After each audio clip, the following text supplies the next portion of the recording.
Rebecca, Devon, thank you so much for coming. thank you for having me. Tell me about what got you into what you're currently doing.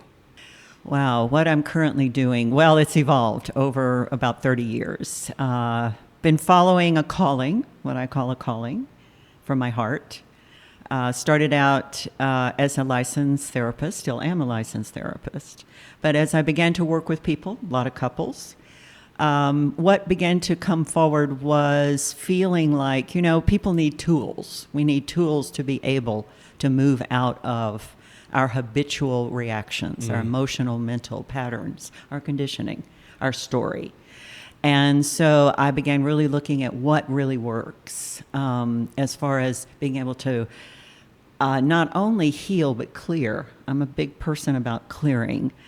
We have energies that we hold on to. We might have like an affirmation that we come up with, but that's only on the mental level. We must be able to use other levels. So let me get back to answering your question. So as that started to happen, I would say, this is the way I would put it, my spiritual gifts started to open up. And I began to be able to really assist people to go where they needed to go in their consciousness to clear. And then I started working in the subtle fields through balancings or balancings. And then I wrote my book, You Can Make It Heaven. Now, I didn't realize at the time that I was really following that calling of heaven on earth. That is what I consider my calling. What do we mean by that? What do I mean by that? It is not a religious term. I don't mean a destination. I mean being in the heaven inside ourselves. And I do believe that we all have it inside. I call it heaven. You could call it peace, joy, unconditional loving. You could call a lot of different things, but I call it heaven. So then I started teaching my wisdom school based in the book that I wrote. And now what I'm doing, I'm using all of that, but I'm really working with people that have a calling, because I didn't realize that's what I was doing all those years. I didn't understand that every time I thought I had, okay, I've got it all, figured out here. I've got my practice. I've got my clients. And all of a sudden, spirit would come in or something would happen and say, girl, you got to get bigger. There's something else you need to add to this. And that really threw me for a loop. It's kind of like, well, wait a minute. So I went through that a number of times. And then when I began to, this decade, when I began to really look at this, I thought, oh, I've been following something here and it's leading me. I am not doing it, right? So that's what I do now. I work with people that have a calling. I call it a sacred calling. And the other thing I do is really help people line up their power and their ambition. And that's called sacred ambition. Because when we're following a calling, I think a lot of us are very shy about, is it okay for me to be in my power? Is it okay for me to put myself out there? Who am I to do that? I don't feel like I'm enough. That kind of thing. I run into this so often. So I call it sacred ambition, because if you really line up your ambition with that sacred call, then it's kind of like, well, hey, yeah, this is what I'm come to serve. It kind of puts it in the greater context. So that's what I do now. And along with that, I find that, people who come to work with me, whether or not through an event that I do or through reading my book or deciding, their marriage is falling apart for the third time and they really need to do something differently. I use all those skills in working with people. So I hope that answered your question. So I have a question. How did things look different for you before when you had that shift and you wanted to go deeper into what you were talking about, your spiritual abilities? And you started tapping in and focusing on the things that really worked around that time. How did things look differently for you in your approach, as far as your approach? Okay, what was happening? I'm going to explain it this way. What was happening is I felt very restless. I felt very confined. I felt very like I had on something like an old suit of clothes that didn't fit anymore. I kind of was bored, kind of like, okay, I'm losing my inspiration here. Must be something wrong with me. And I'm restless. Must be something, I'm not doing, well, I need to read another book, or I need to take another workshop, or I need to, do something like that. So that's how it felt. And that was in 2010. Now, I had my spiritual gifts had started to open up before then. But what I really feel like I stepped into in 2010 was my soul work. And that's what I call sacred calling. And that was how I described it. And so what I did, I'll just tell you this little story in case it's good story. Client came in one day with a book on crop circles. Do you know what crop circles are? Okay. And he said to me, do you know about crop circles? And I said, yeah, I know about crop circles. And he said, well, I think you ought to take a group to England and let's walk in crop circles. And I looked at him. I said, you do? Now, this was about the time I was feeling restless, right? Okay. And I was looking for something that was going to inspire me. So what happens? The universe brings in a possibility, which often happens. And it's usually out of the box, and it's usually a huge stretch, and it's usually something that you cannot really connect the dots yet. Yeah. Your rational mind is going, wait a minute. But I sat with it, and I said, well, I'll lean into it. So I kind of ran it up the flagpole. That's what I call it. I sent an email out to about 25 people, and about 6 people raised their hand and said, yes, I'd love to do that. And I went, well, looky here. So everything started falling into place. 4 months later, we were in England, in Wiltshire, walking in crop circles. That experience for me, how it all lined up, and plus walking in crop circles, which pretty much blows the mind, was such an expansive experience into a whole nother reality that I realized at that time I was playing very small. I was keeping myself in a box. Consciously. And, not realizing that. But when I had that experience and went through that, creating that workshop and having those people show up, because I ran a workshop called Co-Creating a New Reality. Well, the whole thing was co-creating a new reality for me. I came back from that trip going, okay, things have got to change. I have got to do something differently. I've got to get bigger. And so that's what sort of led me to the next thing and the next thing and the next thing. And, this is 2019. Well, I just ran another crop circle trip. And I've been reflecting, 9s are completions. So I've been reflecting on the last 9 years and what it took for me to answer that call to get bigger, and all of the fear that came up about that, and all of the uncertainty, and all of the, oh dear, what am I doing? All the irrationalness that I thought, this does not make sense. And now looking back, it makes perfect sense. So that carried over into opening up other things in your life. Yep, it did. What is soul work? I really believe that we come in with a divine blueprint, and it comes from our soul. And yes, we have come in to complete. I'm going to use the word karma, which to me means incompletes. So we've come in to learn lessons, to work stuff out. But pretty much in the first 40, 45 years of our life, we know what our karma is. We know what lessons we've come to work out because they keep showing up over and over and over again. But then after about 45-ish, I'm going to say 45-ish because it's different for everybody, there's a shift that begins to happen. It's kind of like, I'm done with my story. We all have a story. And I'm done with it. And maybe we've had a couple of relationships that, we've given it our best, but it hasn't worked. And so, and maybe we've had a career or not, or maybe we hadn't quite found what is our purpose yet. But about that time, I believe there's a stirring that begins to happen inside. And to me, the way I talk about it is the soul blueprint is waking up.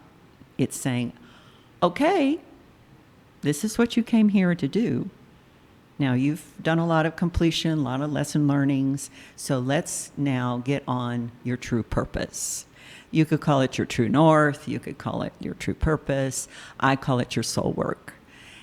It's not something that sort of springs forward one day, fully intact, like, somebody hands you a gift and said, okay, here's your soul work.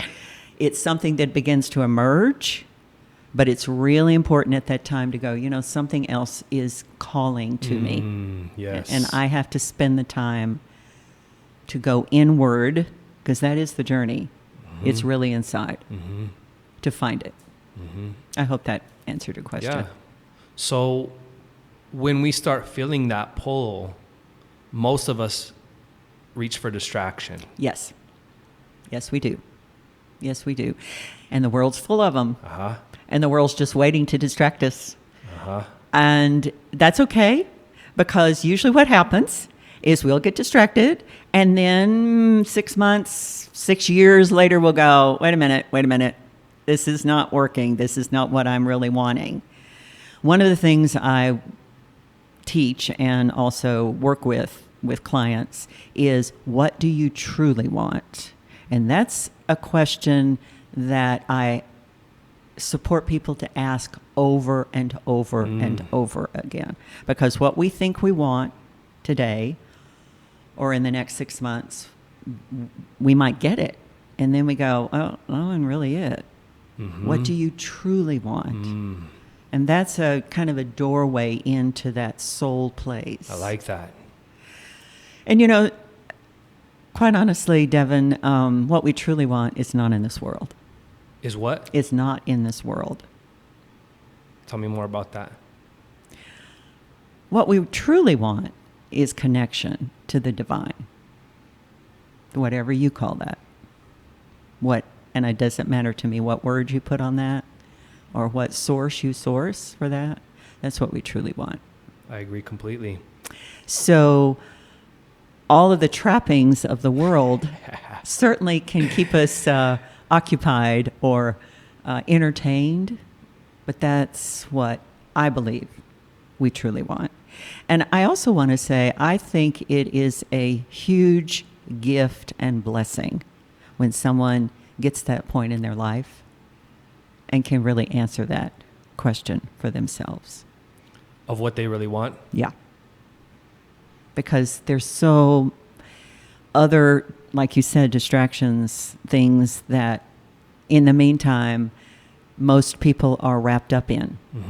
And if they ever get to the place in their life that they can start asking themselves that question and answering it, I think it's a huge gift and blessing. It opens all kinds of doors. So for me, that becomes like the number one. That's what we're really seeking, is to go beyond that seeking aspect of ourself to that state of awareness that's deeper than that. And the knowing, yes, the knowing beyond the mind. Right. The gnosis. And then, but from there, then people sometimes, what I see is people, and I can speak from experiences, we get in this, well, that's what I deeply want and I'm there, but then what about this world and navigating this world, and what do I really want out here externally? Right.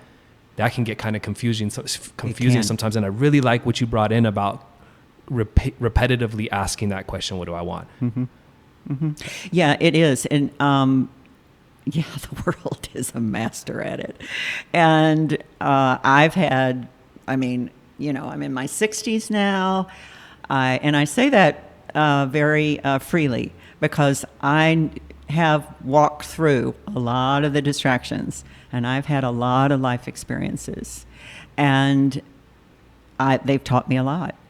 And so now I'm very clear about what I truly want. So when I get to that place, instead of adding more stuff to my life, I subtract stuff from my life. Don't need to do that anymore. Don't need to participate over here. No, I'm not going to do that. I don't have to be against anything, but I just choose differently. Who do I want in my life? And this really goes into your people that you have in your life that are close, including an intimate relationship. To me, it's like it gets to the point where we go, okay, is this really serving my upliftment? Is this serving the greater good of who I am and what I've come here to do? I'm in my 60s, so I look at relationships, intimate relationships, romantic relationships very differently than I did in my 20s and my 30s. I very much bought into happily ever after, the prince, the charming prince, Prince Charming. And I had all that for a while.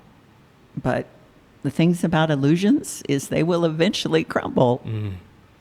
And so this is probably, relationships have been one of my biggest teachers on this planet.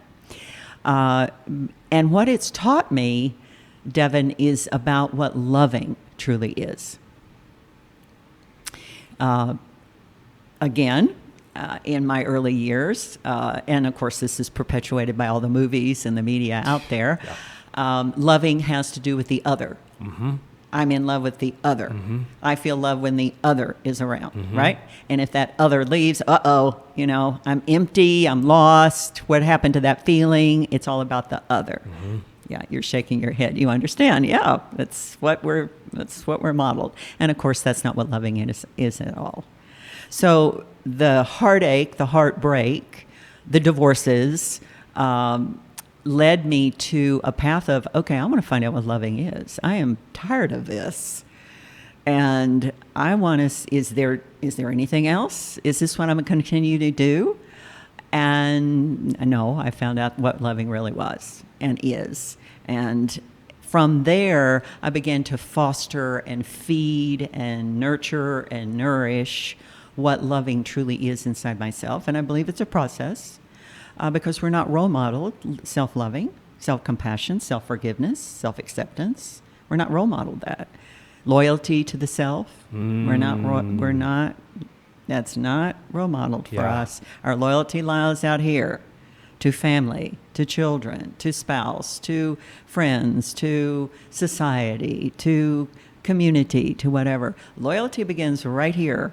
And when we can be loyal to that deeper calling, then we can show up out here in the world in a greater way, right? Yeah. So anyway, that's what relationships have taught me in my path of where I am today. I want to delve down into that a little bit. Great. I'm glad that this came up. Good. So one of the distractions that people usually get caught in is romantic relationships. That's right. And we think that, we have that idealized, that romanticized idea of romantic relationship. We can get trapped in it, and that's what love is. Yeah. I find myself spending a lot of time teaching people what love really is, what falling in love is. Because people, when I bring that up, people immediately think of this couple and that together forever thing from Hollywood. So what is it? What is being in love? What is falling in love? Well, I'd love to hear what you have to say. I mean, as well. I'll just share what I say. I know, well, years ago, I'll just start here. Years ago, I was in a spiritual workshop, and we were talking about relationships, and the very wise facilitator said, well, falling in love is really falling in karma. We are attracted to people that will help us clear and complete what we've come here to do. And a lot of times it comes in a very pretty package, all wrapped up in, beautiful person or sexual energy or money or, ooh, you drive that nice car, ooh, you have that long, beautiful hair or whatever it is. And that's what I think we start with. Then when we realize what loving really is, to me, I don't necessarily fall more as I open. I open to a greater experience of loving for me. And that has to be sought out. I mean, those kinds of experiences to me have to be sought out, and those kinds of experiences are usually done in a situation where you are you with you.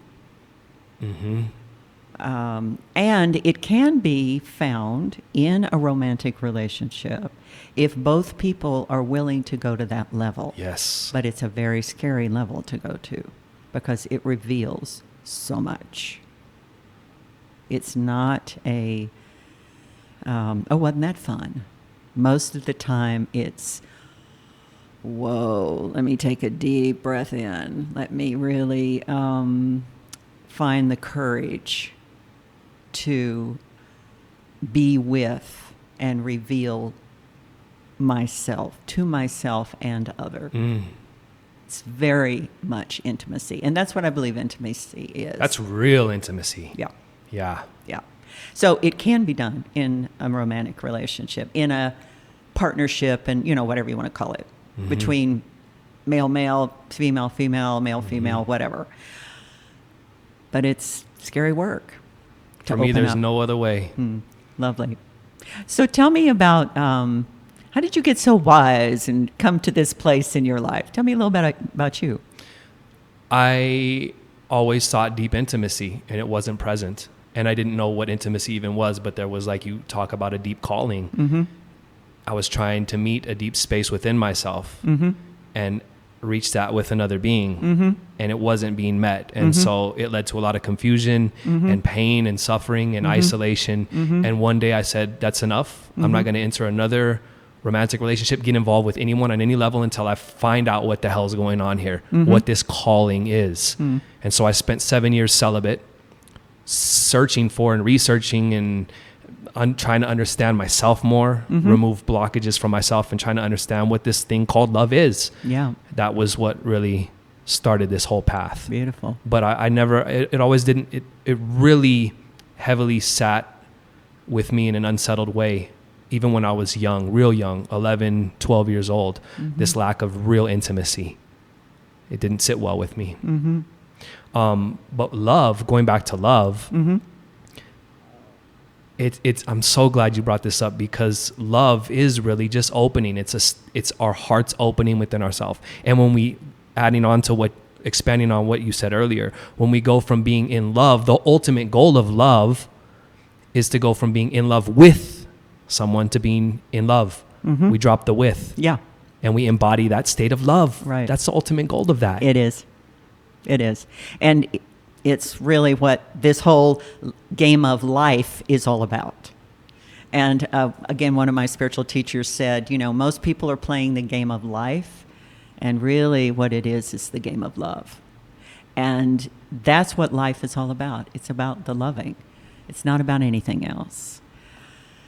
And that, again, is a process to come to, and it's kind of hard to hear when you're younger, and, oh, no, it's about this, and it's about having a family and finding my mate and, making a career and making a lot of money. There's nothing wrong with any of that. I mean, I'm not dissing any of that, because I did all of it, and I've learned, and those are all nice. I mean, I want my life experience to be a nice one, so nothing wrong with any of that. And yet what you're addressing is, again, back to that, what do you truly want? And when you really know what you want, then yes, those things are there, fine. But what I'm really after is that state of being that's always in the loving. And you're not reliant on anything external for that. Nope. And it's not an easy path. No, because the world will pull you back out, into somebody, somewhere, something, that kind of thing. So it's not easy, especially when most people around you are doing something very different. Oh, yeah. That was the most difficult part of my path, was not seeing it modeled anywhere else. Yeah. So I felt crazy going against the grain and stepping away from the world, because it's really not shown.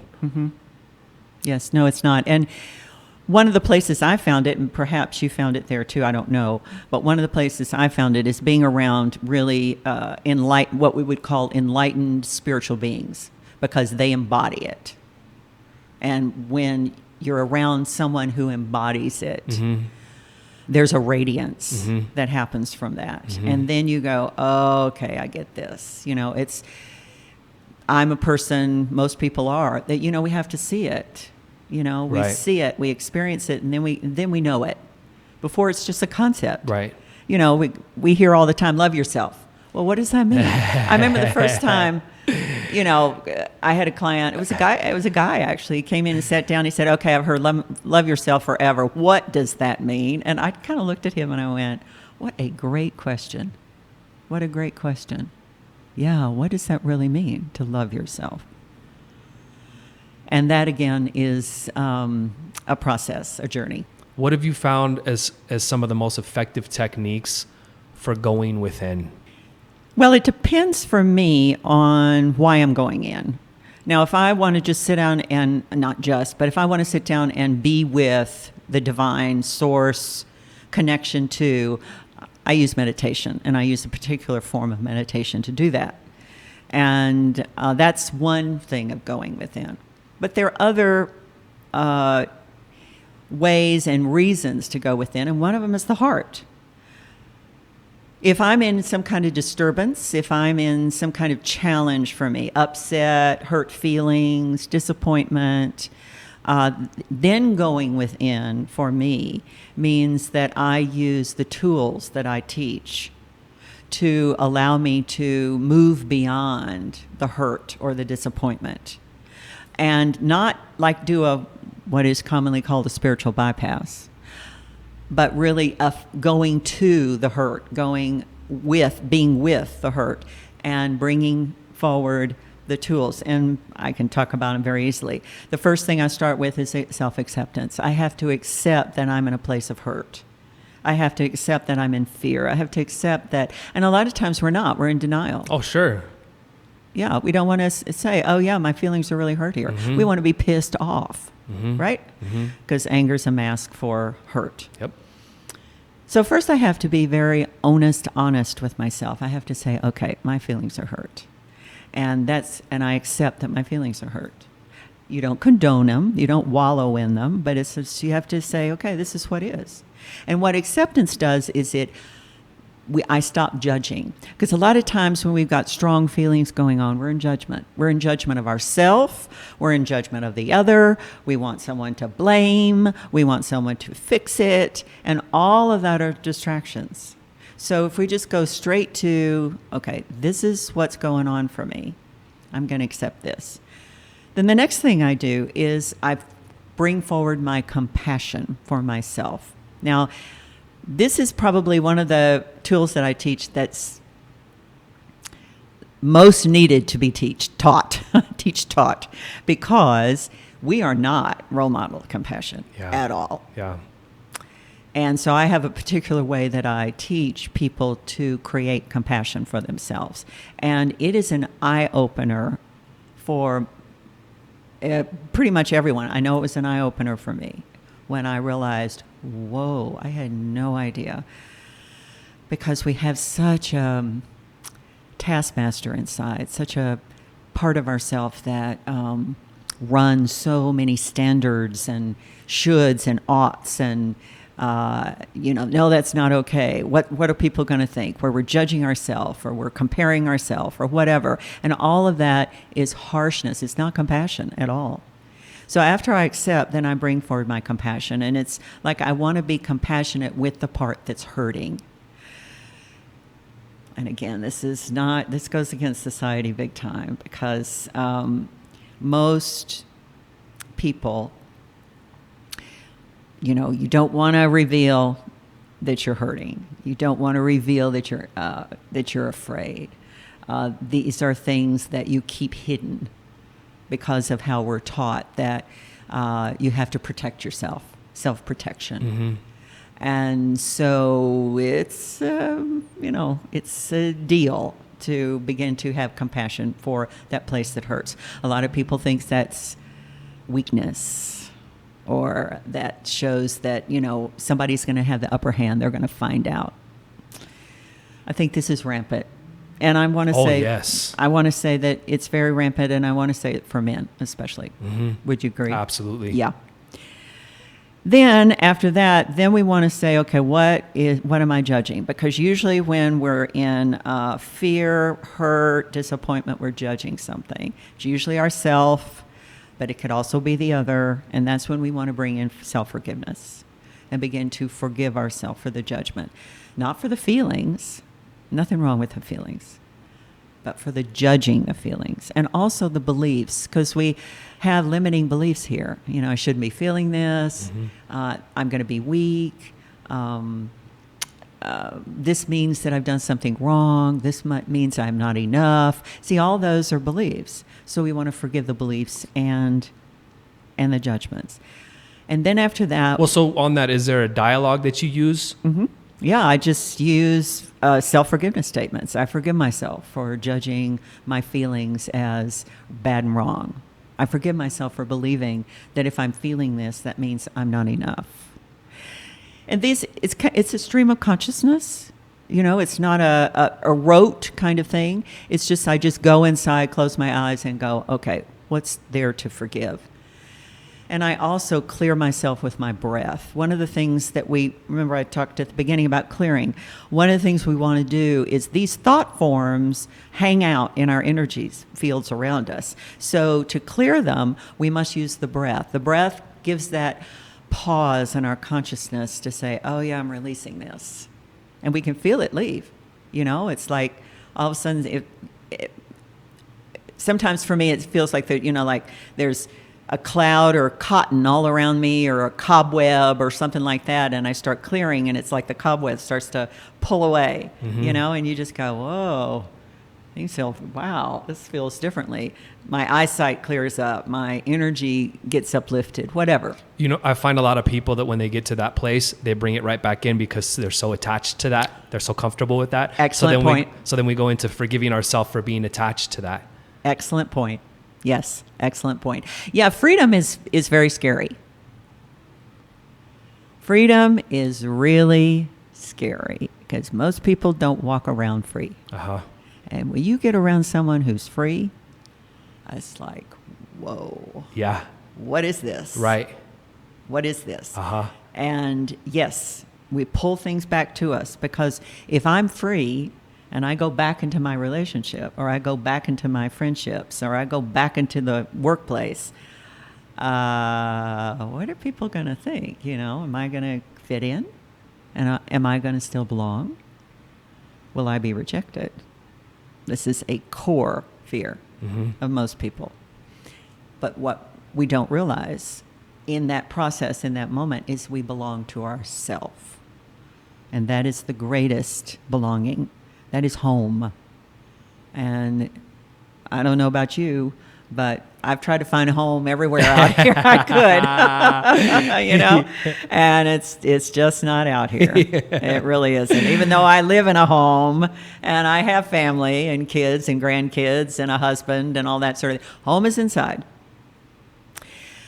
And then after that, usually that does it. But if I want to create a new reference point for myself, and that's my next step, is that I work with my basic self, which is down here in the gut. It's often called the body brain, the gut brain. And that's the one that really holds, if you can imagine a big blackboard. And on the blackboard is written all of the agreements, all the things you've said you'll do, things you say are true, and it's on this huge blackboard. Or another way you could think of it is a big mainframe computer. And when you work with your basic self and you say, okay, basic self, in the past, when I have felt XYZ, I have told myself XYZ. But that's no longer what I want to tell myself. So get out your eraser, and I want you to erase that from the blackboard. And now I want you to put in, I forgive myself. And the basic self says, okay, and it does it. So it's called a new reference point. And working with the basic self is really important when you're doing this work, when you're going inward, because the basic self holds all those keys. And then the last thing I do is affirm the loyalty to who I am. And again, this is, I teach a whole course on loyalty to the self because we misplace loyalty so big time. Yes.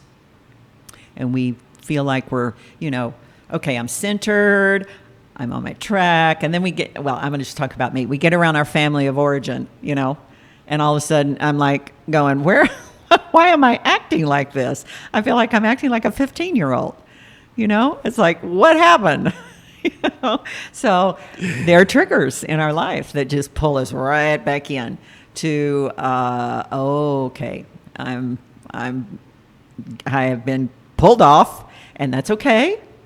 Let me forgive myself.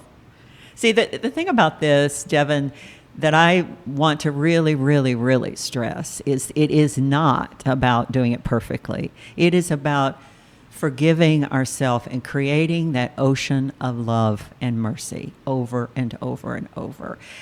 And it's like the more we can see everything in our life as for us and not against us, the more we can open to, okay, I don't like this. I don't like what's going on here. I don't like this feeling, but I'm going to use my tools and I'm going to do the best I can to love myself through this. And loving to me means either acceptance, compassion, forgiveness. It could be any of those things. Maybe all we can do is accept. Maybe that's all we can do that day. Fine. That's a huge step. It's a huge step. Yeah. Maybe all I can do is just say, okay, I'm going to breathe and I'm going to remember that loving is. Maybe that's all we can do. And then the next day, maybe we can do a little more. So it's always a continual returning to the loving. It was a great book that was put out.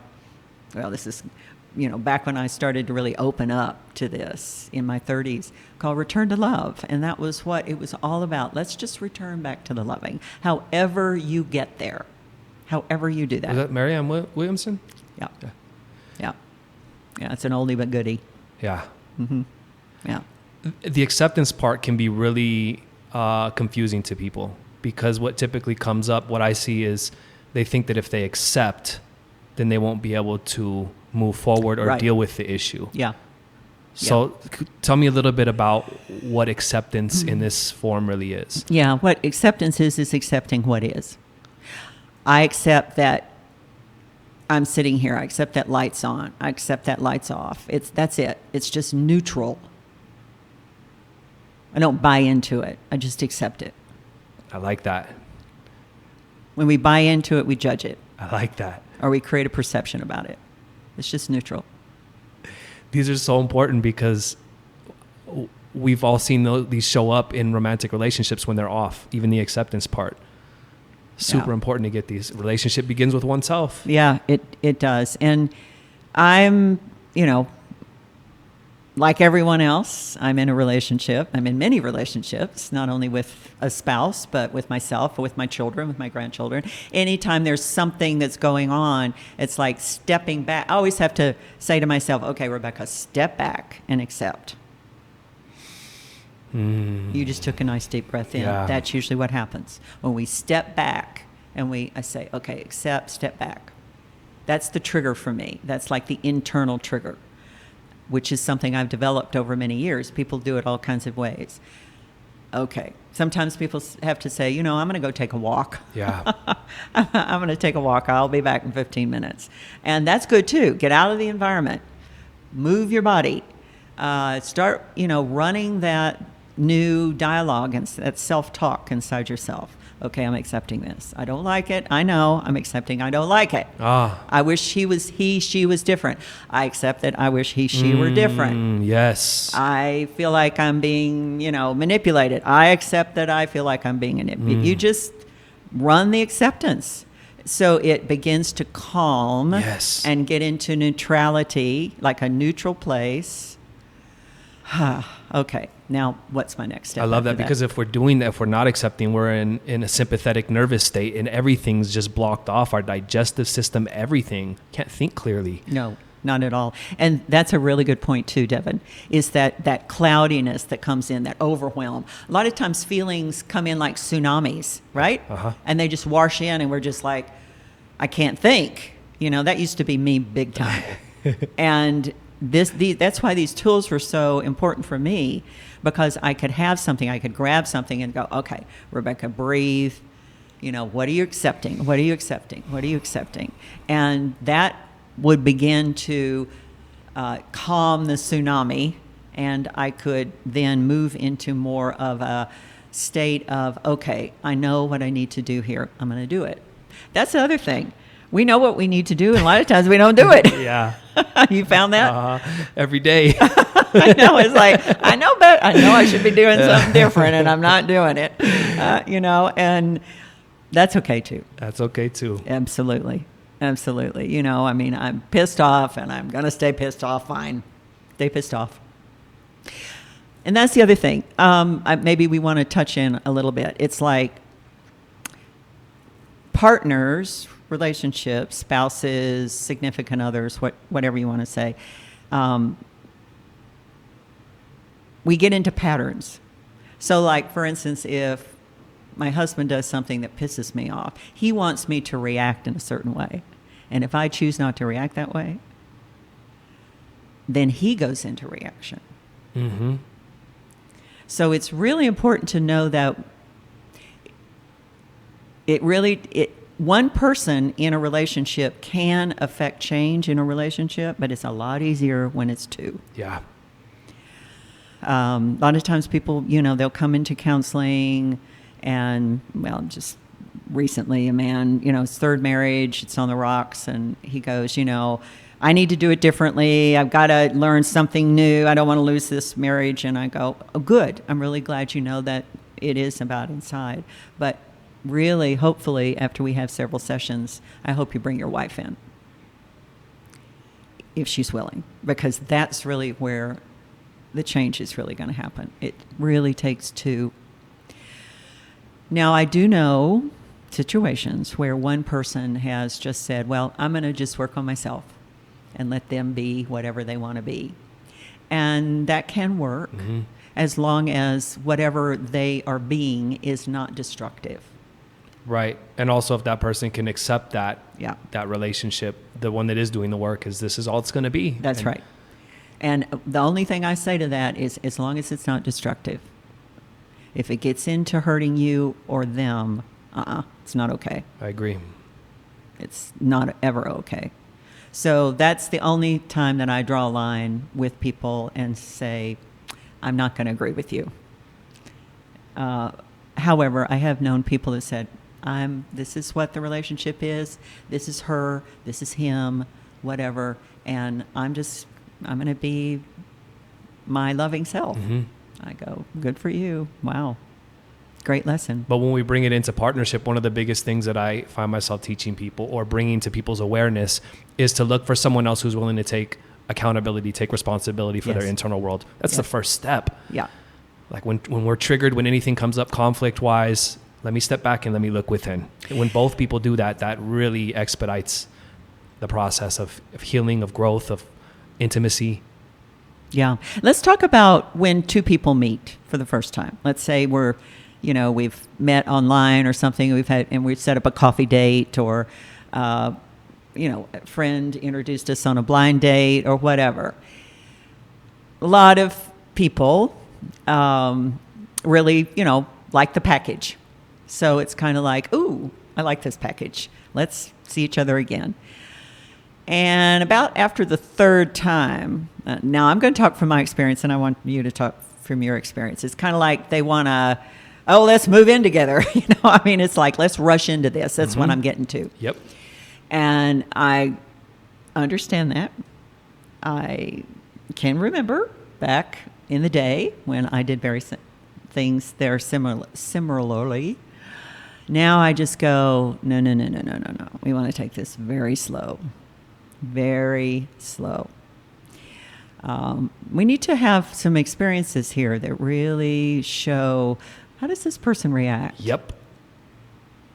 What do they really do? Mm-hmm. They talk a good game. Mm-hmm. Is this really what they do in a disagreement, or meeting a friend, or one of your good friends? What do they really do? You spend a day together and, well, I want to do this. Well, I want to do that. Well, how do you work it out? Yes.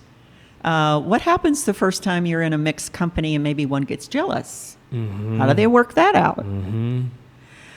So it's really important to take a look at what really comes up. What really comes up. And then after that, after it's been tested, we've done our due diligence, then take the next step. And I'm not saying that the next step can't be gradually along the way, but that first 6 months, year, Yes. is really important to wade into the waters slowly. Yes. And that way, and I'm going to say this, you have a friend. as well as a lover. And friendships are so important. That's really what keeps marriages together. I like that you brought that up, because that reference point is, am I developing a friendship? Yes. Friendships don't just happen overnight. No, they don't. No, they don't. And no, not at all. So friendships is what keeps marriages, not lovers. I agree. Because that whole dynamic shifts and changes Yes. in all kinds of ways. But friendships can deepen, and, you know, that thing of true companions, you know, that is so important. Partnership is that person showing up as a partner. Yeah. I have a lot of women who come to me who say, their relationship has fallen apart. The guy's changed. And they're like, I waited to have sex for 3 months. I thought I was doing it differently this time. And then I go into exploring, well, what type of conflict arose in those 3 months and how did you guys deal with it? Right. Well, not a lot of conflict arose. And then I bring awareness to that needs to be looked at, like you said. Conflict is so important for conflict to arise, to see how both people deal with it. Right. How we deal with misalignment, all of that stuff is so important. Exactly. I'm glad you brought that up. Yeah. And also if one person is, you know, getting impatient, you know, that they want sex and it's not showing up yet, you know, that's good to look at. It's like, oh, okay. You know, maybe that's why he's leaving. Maybe that's why she's leaving, you know. And so that's also good to look at. You know, well, were you just kind of waiting around for me to say, yes, I'll go to bed with you? Yes. Yeah. you know? Oh, okay. Well, all right. Well, this is such an important conversation. It's really removing it's the lid. Nitty and gritty. It's the nitty gritty. Yes. Yeah, it's what we're doing is removing the lid and having a look under that hood. Because I've had friends in my past when I were growing up that were just true players. They would keep a girl on the line and do all the sweet things for months and months. As soon as they would have sex the first time, they would just vanish. Yep. Disappear. Right. Right. Exactly. And then the girls would get confused. Why does this happen to me? Well, listen to Rebecca. Yeah. Well, or the shoe can be on the other foot. The woman can lead the man along, and finally you realize it's just a game. Right. That happened. Yep. I see that too. Yeah. Yeah, it's just a game. I just like to be taken out and wined and dined. Uh-huh. You know, I just like the fact that you drove this really nice car and you spent this money on me, you know, kind of thing. And then it wasn't really going to lead to anything deeper. What I find interesting, and I want to hear your take on this, is how many people in the relationship world, in as far as teaching about romantic relationships, separate men and women. There's such a different teaching for the men and the women. Oh, really? Okay. You know, men are this way, women are this way. And although there are differences, from a bird's eye perspective, deep down, we're all the same. That's right. From the greater perspective, we are the same. We just want the same thing. We want deep, authentic connection. And I think men and women are conditioned differently. Yes.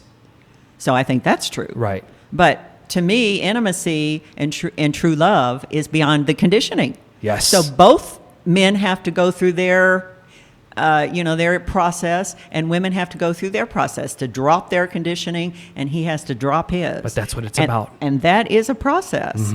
This man that's here, you know, he's in his late 50s, and he has hard trouble with very strong emotions. He almost faints. I've never seen this before. It's really interesting. I mean, you know, really. Well, not macho, but just a man, and when we get into strong emotions, he almost loses consciousness. It's very interesting. So we've had to so we start off on the shallow end, and we wade in a little at a time. And I told him, I said, if we get to your waist, and that's enough for you today, fine. If we get up here to your neck, fine. But I'm not going to throw you in the deep end. And so gradually he's learned that, okay, feelings are okay. Feelings are okay. And I think that's part of his conditioning. He's probably conditioned, and I have found out that, men they don't show their feelings. They just do what they need to do. You know, men are the fixers, they're the doers. What's wrong? Let me take care of that. And I don't show feelings. But that's conditioning. That's conditioning. So to me, I don't look at men and women differently. I just take whoever is in front of me and say, okay, what is the conditioning you have? And Is it working for you? And of course, 100% no. I said, okay, then if you want something different, you have to do something different. And again, that's another big teaching, you know. If you want the same thing, you continue to do the same thing. Sometimes people come into counseling and they go, or, you know, they come into a workshop and they go, well, I don't want to do anything differently. He's got to do something differently. Nope, that's not how the way this works. And if that really is the case, then they leave. They don't stick around. Right. Spiritual, what was the phrase you used? Spiritual bypassing? Mm-hmm. Talk a little bit about that. Okay, so I'm sure you've experienced this, and maybe you call it something else. I've done it. I'm sorry? I've done it. You've done it? Oh, yeah. Okay, yeah, we probably all have done it.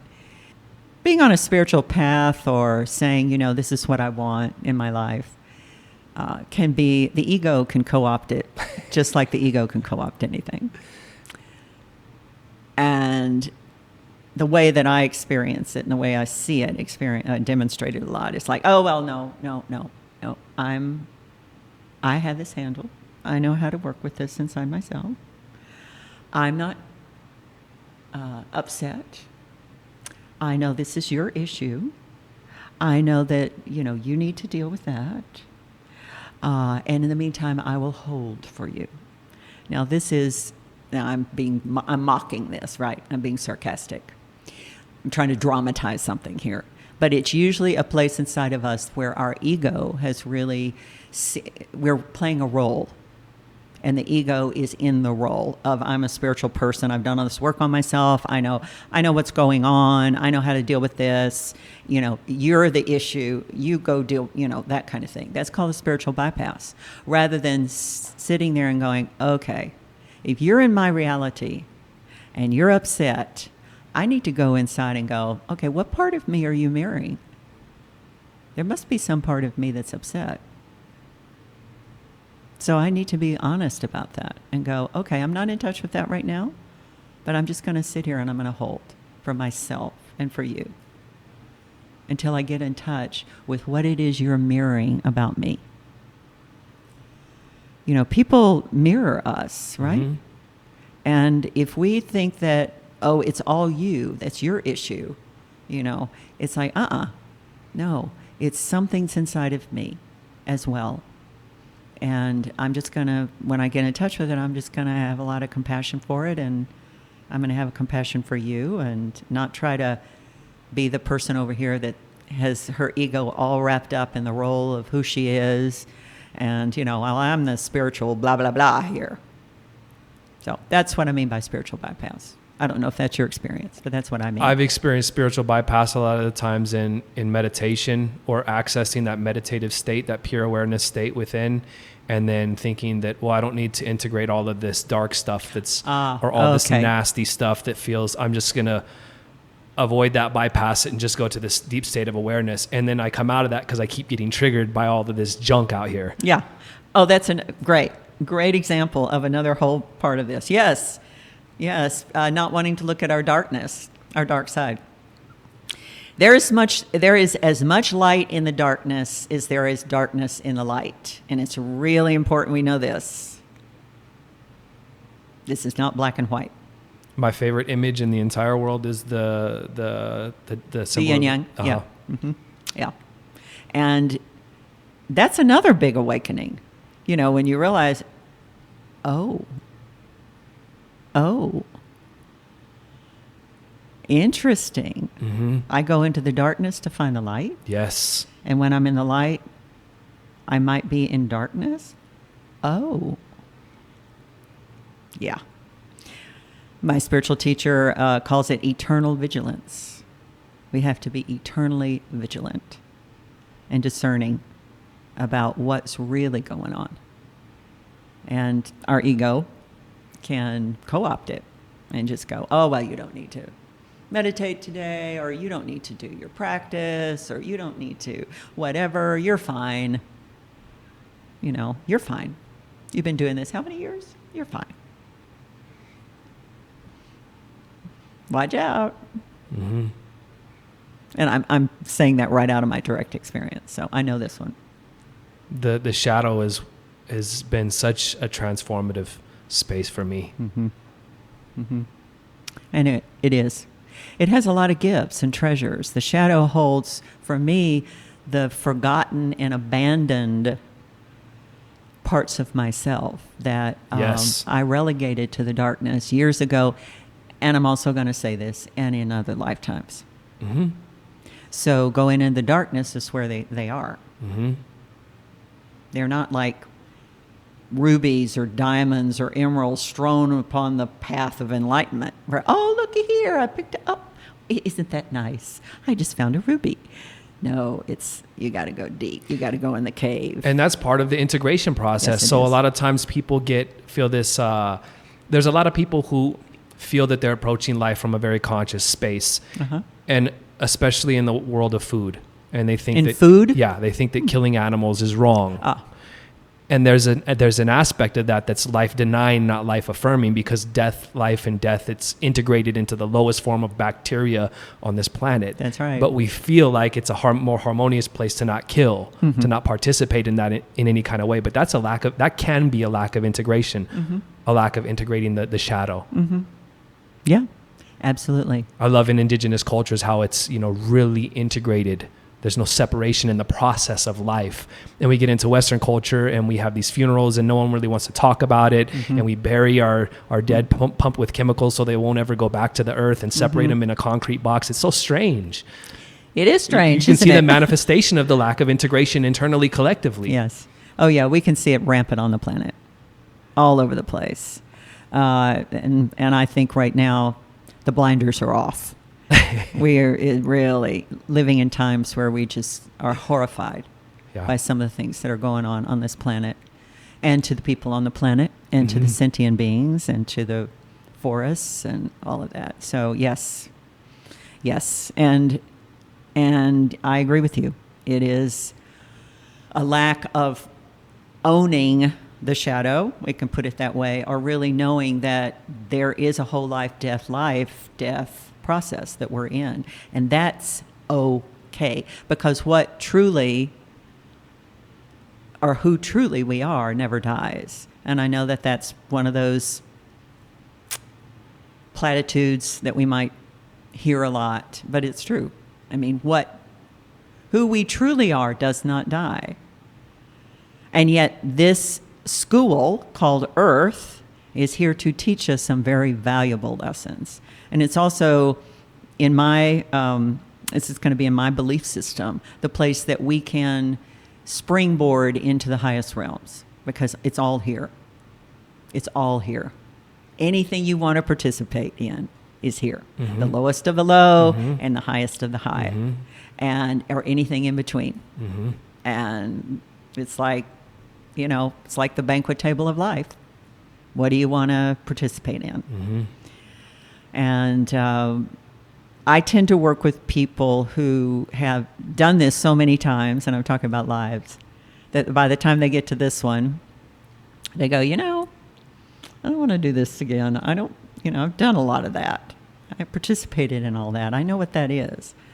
I want to participate in this other, this other expansion, this other upliftment, this other loving, this other service to the greater good. That's what I want to participate in. And if you're listening to this still at this point in the show, you're most likely one of those people. Yeah. Or beings. True. That's true.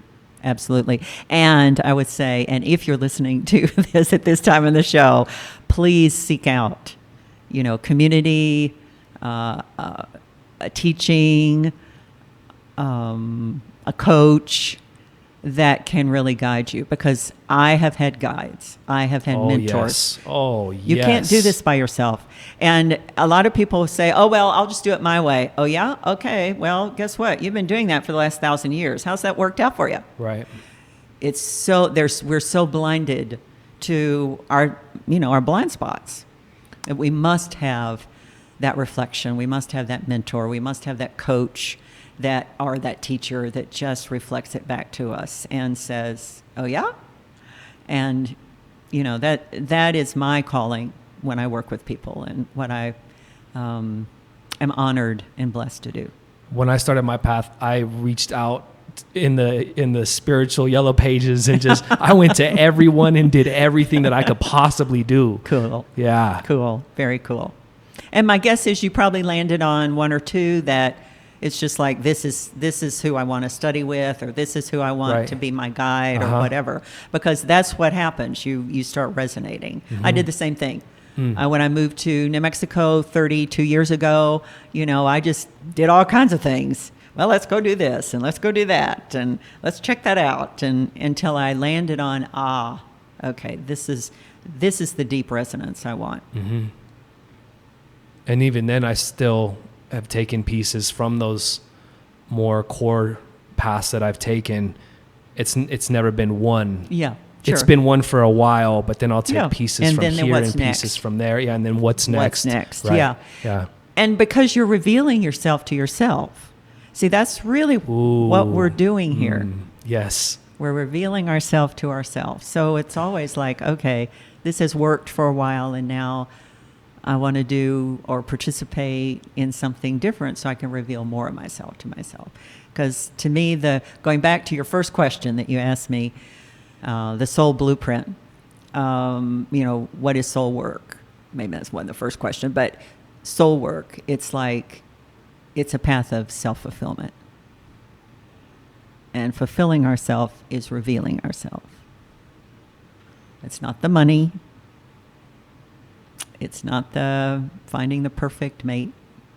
It's ourself. It is. Mm-hmm. And all of those, the pursuit of all of those things ultimately drops off, and then it takes us into the place. Yeah. And it's really okay to have that along the way, and it's really okay to have that as you're going, but just make sure, or let me say, not make sure, but continue to evaluate whether or not the relationships you're in, and this includes friendships and children and parents, is really moving you is assisting you to move in the direction that you want to go and not pulling you off. Sometimes that can be a little confusing though, because we get in these stretches of, like in a relationship, of disharmony and unbalance, and we feel like this isn't for me, this is pulling me off my center, this is not contributing to my expansion, and then we run from it instead of sitting with it and actually doing the best we can to sit with that discomfort and try to work through it. Very good point. Very good point. Yes, I agree with you. I have seen people abandon and just go, okay, I'm out of here because, she is pulling me off my center. Right. Well, wait a minute. Let's come back and let's take a look at what's going on for you that you're being pulled off. In other words, taking that self-responsibility. And then doing as much work as you possibly can, not just, well, I'm going to, maybe go to a therapy session and see how this sits, but actually really getting in grimy, doing the work. That's right. And then you'll eventually see if it's facilitating your higher expansion. Yeah. It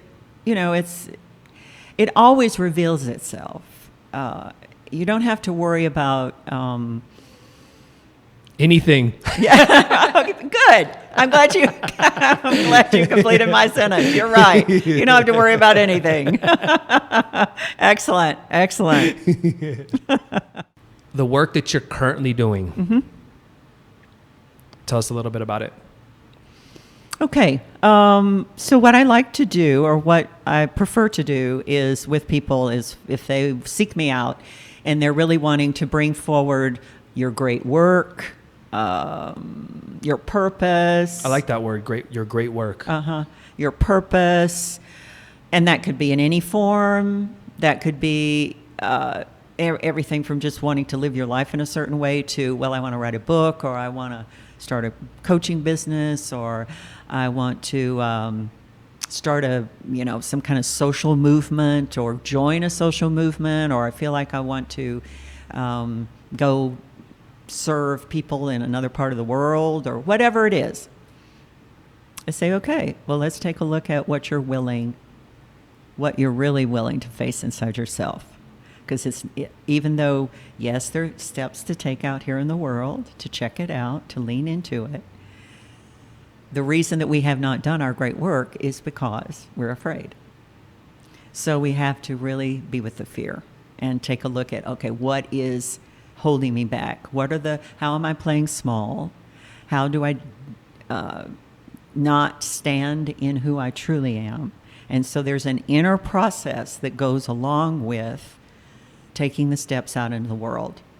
And so what I teach is an inner-outer approach. So while we're working on the inner, we're also checking things out. We're doing our reconnaissance. We're leaning into this. We're going to this. We're meeting with this person. We're, whatever. We're taking a look at our financial situation. When could this really serve me? I don't want to jump off the cliff, and really hope that there's a net there. I want to create the net and know that, okay, I'm trusting myself. At the same time, I'm following inner guidance. So what I like to talk about is we're juggling all of these different aspects as this is coming forward.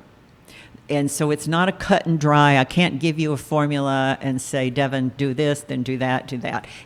Each person is unique, but there is let's say, overall mentorship. And that's what I call myself, as a spiritual mentor. Mentorship that I walk people through. And I kind of know the signposts along the way. So when we get to a particular signpost, then I go, okay, we're at this signpost. Great. Now we have a choice to make. Are we going to do this or are we going to do that? And usually in exploring it with the person, and I do a lot of group work as well. It's like, oh, this person wants to do this. This person really needs to go back in and work with fear. This person is ready to start writing their book. You know what I'm saying? Everybody's kind of at a different place. So that's what I do, is I walk people through that. I do workshops, I do events, and I work individually. So I meet with someone whenever anybody comes to me, and it's complimentary. It's like, I've got questions for you, because I know after doing this work for a long time that it's going to get tough. And if we're not truly committed and truly devoted to what we're called to do, we'll find some way to sabotage it. Yes. We'll find some way to say, this is not working. Mm-hmm. I gave myself 6 months. I need to go back, and I'm just thinking of a client right now who's in England, and she's been in advertising for years and years and years, marketing. She's really good at it, working for big ticket companies, making really good money. And we've been working together for about 3 years, and she knew that she was kind of coming to the end of this, late 40s. And this is often the case, right around the late 40s. Remember I was saying that that's when stuff really starts to shift. And she knew that it wasn't satisfying her, it wasn't fulfilling her, but she had this dream of owning a house in Spain. So she'd been saving her money and planning and going to Spain and looking at real estate. Well, I have to work, 3 more years to get to my, financial goal. And I just kind of looked at her and I said, well, we'll see if you're still there in 3 years. 6 months later, she got fired.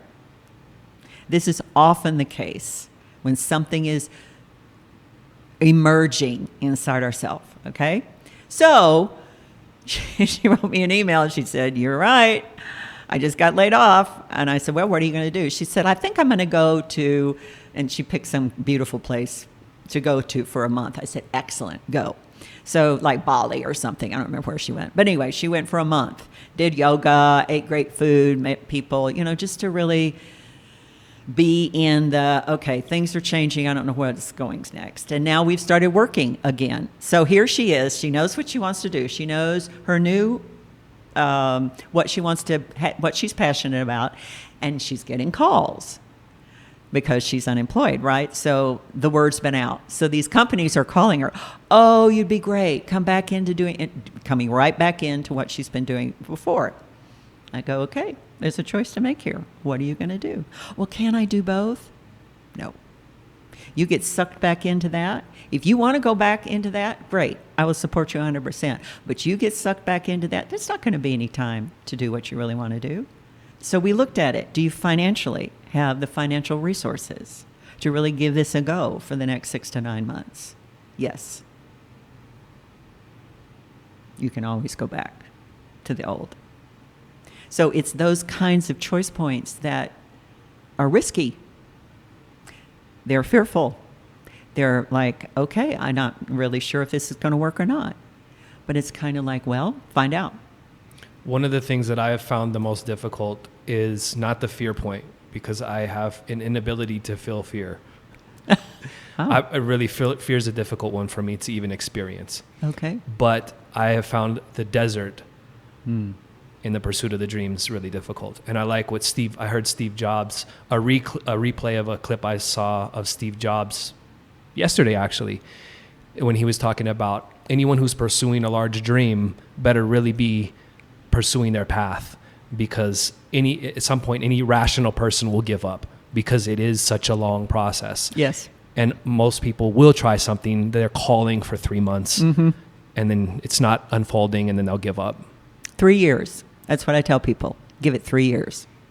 At the end of 3 years, if it has not revealed, fulfilled, it was kind of like, okay, well, I did that, and I found out what that was all about. Now I want to do blah, blah, blah. Fine. But give it 3 years. And most people look at me like I'm out of my mind. What do you mean 3 months? I'm going to hit 3 months, you know? Yeah, right.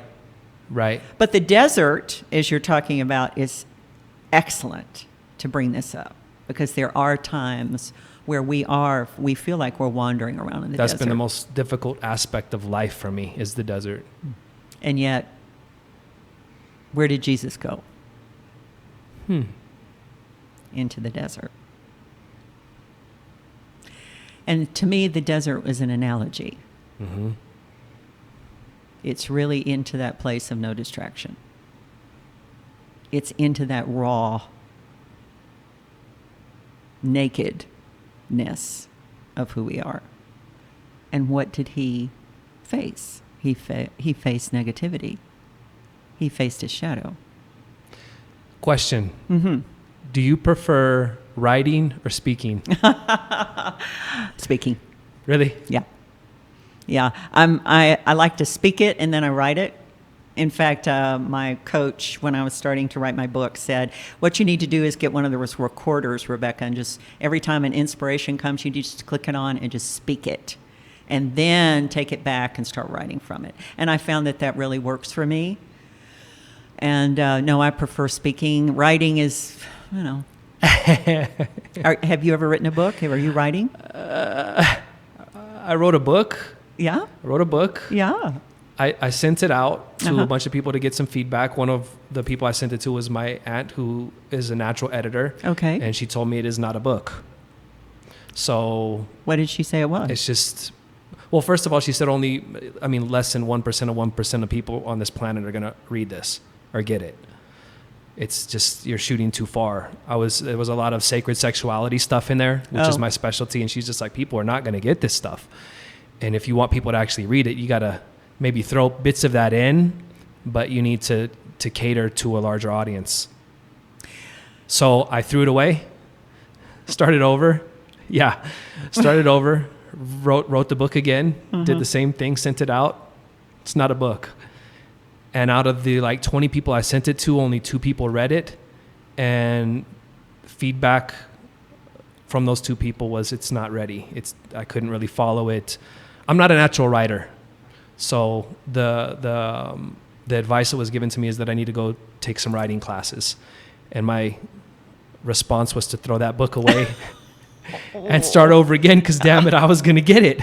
So I wrote the book a 3rd time, and it's just sitting there. And I'm probably going to look for a ghostwriter to just, here is the concept, help me out with this. Yes, please don't throw it away. Oh, God. It hurts every time you say that. Oh, my God. Yeah. Do you know Dudah's work, Raman Dudah? No. Sacred Sexuality? Oh, you need to get his books, or at least a book, and read. I'm going to really encourage you to get a ghostwriter or get a writing coach, not take writing classes. But a good writing coach will help your voice come out. The first time I wrote my book, I had probably 400 pages. I took it to an editor that was recommended. I gave it to her. I said, would you edit this? She said, well, I need to read it first. I said, fine. She called me 3 or 4 days later and said, well, there's a book in here somewhere. We worked for the next 6 months on that manuscript, getting it into a book. That's what a really good editor will do, or a ghostwriter, okay? So please don't throw your book away. Okay. Please really take it to someone that knows how to take your voice and your ideas and make it into, because obviously there's a call inside of you to bring this out. And then I would do Da's work and just read his book. Not now, when you're in the process of making sure your book is out there. I don't want you to be influenced by anybody else, because, sometimes we are. Mm-hmm. But I don't agree. I that's good to hear. I believe that to me, let me get back and talk a little bit more about what I do. I believe that it is so important for those of us who are called to bring out our great work. The world needs it. It is thirsty for it. It is crying for it. There is so much BS in this world. And the more of us that have the courage to keep writing the book and saying, no, this time I'm getting it out there. I don't know how I'm going to do it, but I'm not going to throw it away. That takes great courage. And it is so important that we do this. And that's why I champion people who have a calling, whether or not they ever work with me or do it another way. It's like, I want to champion people that have that call inside themselves to get it out there, to get themselves, because what you're really putting out is yourself. Mm-hmm. That's really what you're doing. Mm-hmm. And to get it out there, because the world is so, it's crying out for it. And yeah, maybe just 20 people will read your book. But my God, if you change 20 people's lives, I would say, hey, that's great. That's wonderful. My calling is heaven on earth, but I look at it as one person at a time. I'm not naive here. There's when you're ready, the teacher will appear. When you have eyes to see and ears to hear. So I'm very aware of that I might work with 10 people, only one is the one that really is going to go the distance, if you will. So don't throw it away. Okay.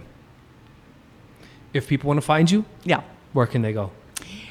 My website is RebeccaESkeele.com, RebeccaESkeele. It's my name, RebeccaESkeele.com.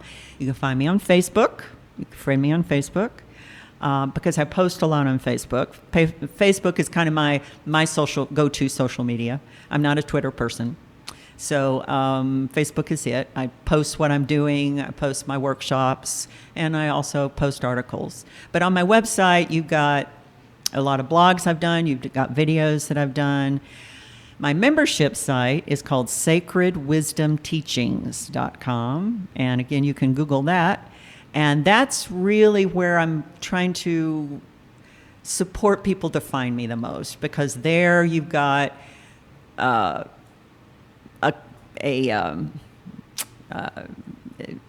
what's the word I'm looking for? You have a lot of material that I've done in the past. A lot of content.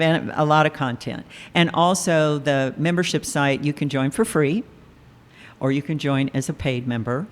And anything new that I'm starting, I'm going to do it to the paid members on the membership site. So it's really going to be the meatier place to find me. But that's, if that's not what blows your skirt up, as I like to say, I came from the South, then you can always just contact me personally. And, my phone number is on my site, and you can message me, text me, whatever. And I'll link that all in the description. That's right. Thank you so much for coming on. This has been a pleasure. Devon, it's been a huge pleasure. Blessings to you. Same to you.